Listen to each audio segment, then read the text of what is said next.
Дархан Дала жобасын көрүп отурсуздар. Калалар мен ауылдар, кәсіпорындар мен мәдени орталықтар, іскер адамдар мен өнерлі жандар. Кең байтақ елімізді шарлап жүргендегі мақсатымыз оның ғажайып әрі алуан түрлі сұлулығымен сіздерді таныстыру.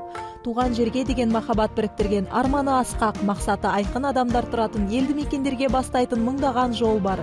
Қазақстанның тәуелсіздігіне 25 жыл. Әр отандасымыз елімізді дамытуға үлес қосып, қалаған саласында еркін еңбек еткеніне 25 жыл. Ұлан ғайыр аумақты алып жатқан Дархан Даламыздың қалаларына бірге саяхаттауға шақырамыз.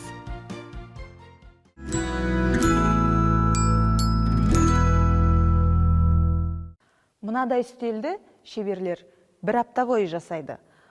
Тегіс бетін жасауға шыршаны пайдаланған, ал әдемі аяқтарын қайыңнан жасаған. Бұған жайылған дастарханның басына бір отбасы толығымен сияды деп ойлаймын. Дархан Дала, Лисаковск қаласында.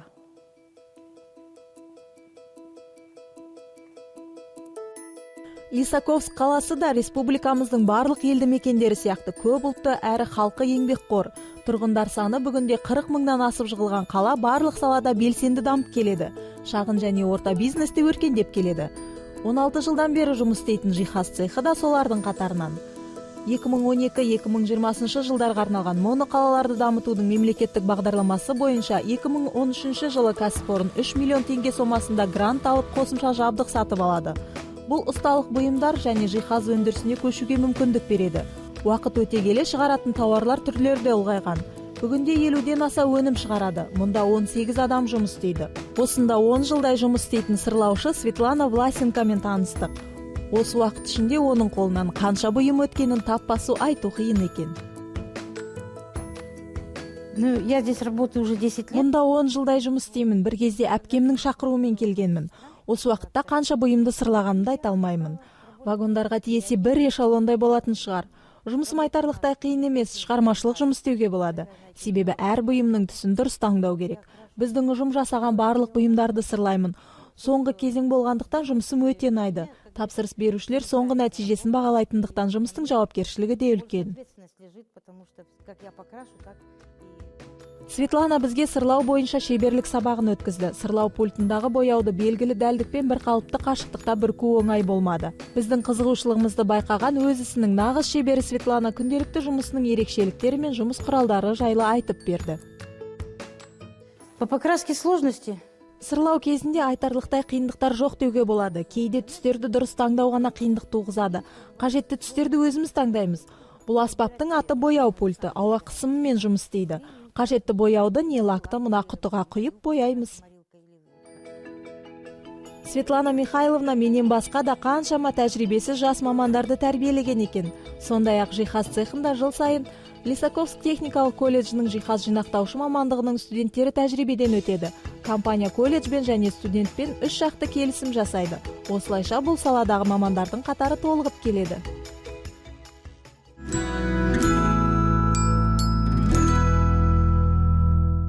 Бұл қаланың тарихы Лисаковск темір кен орны ашылған 1949 жылдан басталады. Бірнеше жылдың ішінде далалы жерде қала тұрғызылады.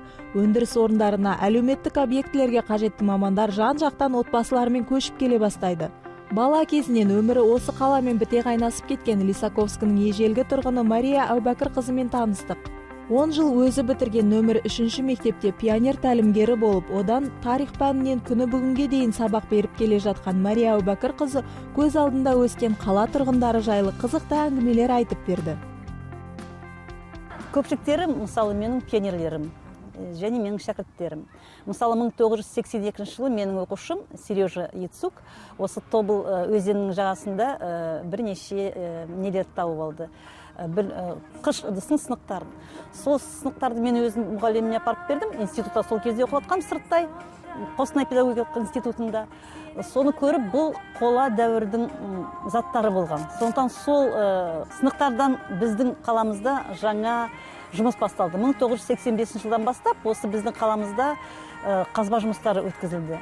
Сол менің оқушымның қосқан үлесі деуге болады. Бірнеше жыл бұрын шағын қалаларды абаттандыру бағдарламасы бойынша тартылған инвестициялар есебінен орталық саябақ адам танымастай өзгерген екен. Балаларға арналған ойын алаңдары, түрлі аттракциондары бар саябақта қала өмірінен хабар тарататын радио да жұмыс істеп тұр. Мұның бәрі әрине өзіне сеніп тапсырылған салада бар ынта жігерімен жұмыс істей білетін еңбекқор тұрғындардың арқасы. Ал осындай көркем қаланың атауы қалай пайда болған екен? Осы қала 1971 жылы 12 тамызда қала атағын алған. Бұның алдында біз енді кішкентай шағын қала болдық. Ал құрылыс басталған 1966 жылы. Ал Лисаков қала деген атауы осының маңында бірнеше селолар болған. Мысалы, ауыл Қызылжар ауылы болған. Қазіргі уақытта мына жерде оның бейіттері қалған. Көпшілік тұрғындар осында тұрады, сол Қызылжардың. Әртүрлі Лисаковка деген не болған, село болған. Сонда Ресейден көшкен крестьяндар тұрған. Бірақ бұл бір нұсқасы. Екінші нұсқасы, осы жерде түлкілер көп болған. Сондықтан түлкілердің аты көп болғасын Лисаковка деп атаған. Лисаковка деп атаған. Енді қала болғасын оған Лисаковск деп атау берген. Сосын 1996 жылы біздің қаламыз еркін экономикалық аймақ болған. Сонда біз өзіміздің туымызды, өзіміздің эмблемамызды құрғанбыз. Сонда осы түлкі, қазір мынау саябақта біздің түлкіміз тұр. Қалада келгенде де түлкінің несі тұр, ескерткіші тұр. Сондай нелері. Біздің қаламыздың символы сол болып тұр. Жаны жайсаң, жақсы адамдармен ақ жарқын әңгімеден соң қаланы аралап жүргенде үлкен жаңа спорт алаңы көзімізге түсті. Оны биыл кен өндіру ісімен айналысатын компания салып, Лисаковскінің 45 жылдық мерейтойына сыйға тартқан екен. Спорт алаңында үлкен футбол алаңынан басқа жергілікті тұрғындар арнайы келетін жаттығу құралдары да бар. Әрі қарай 1988 жылы салынған Лисаковск қаласының мәдениет және спорт сарайына бет алдық. Бүгінде мұнда 32 үйірме, хореографиялық, вокалдық, аспаптық ұжымдар мен орыс халық әндерінің хоры, ардагерлер хоры сияқты тағы да басқа көптеген ұжымдар жұмыс істейді. В нашем коллективе очень много. Біздегі ұжымдар өте қызықты, шығармашылық жағынан әртүрлі. Бізге балалар 5 жасынан бастап келеді. Ең үлкен жас санаты 80 жас. Барлық қызықты, ауқымды бұқаралық іс-шараларға қатысамыз. Облысқа, республикаға да шығамыз. Республикалық байқауларға қатысып, жүлделі орындарға ие болған балаларымыз да бар. 2 жыл бұрын осында цирк студиясы ашылған. Ұжымның жетекшісі Елена Петренко бұрын Рудный қаласындағы цирк студиясында жаттыққан екен. Ал енді Лисаковск қаласында балаларды кішкене күніне жаттықтырып білгенін үйретіп жүр. Бүгінде жас ерекшелігіне қарай бөлінген 3 топта 40-қа жуық оқушысы бар.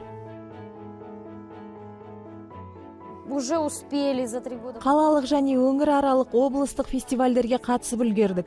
Қазір болашаққа жоспарларымыз өте көп. Жеке концерттерімізді қойсақ дейміз. Ақ көгершін Астана сияқты халықаралық фестивальдерға қатысуда жоспарымызда бар. Халықаралық деңгейге де шықпақшымыз. Осындай көп жоспарларымыз бар. Балалар өте талантты. Мұндай өнер түрі шағын қала үшін таңсықтау. Қаланың тарихында цирк студиясы бұрын соңды болмаған. Ең бастысы балаларға ұнайды. Мұнда жас ұжымдармен қатар сахнада бірнеше жылдан бері өнер көрсетіп келе жатқан адамдар да бар. Мысалы, Здравица орыс халық әндерінің хоры 28 жыл қатарынан ән салып келеді. Ал 1996 жылдан бері халық хоры мәртебесіне ие болған. Для нас песня – это жизнь. Хор өміріміздің ажырамас бөлшегіне айналды. Қаламен бірге көркейіп, өсіп-өніп ән салып келеміз. Әр мереке біз үшін бақыт. Біздің хорсыз еш мереке тойланбайды, барлығына қатысамыз. Облысқа жиі шығып тұрамыз, Қостанайға барамыз, үнемі шақырады.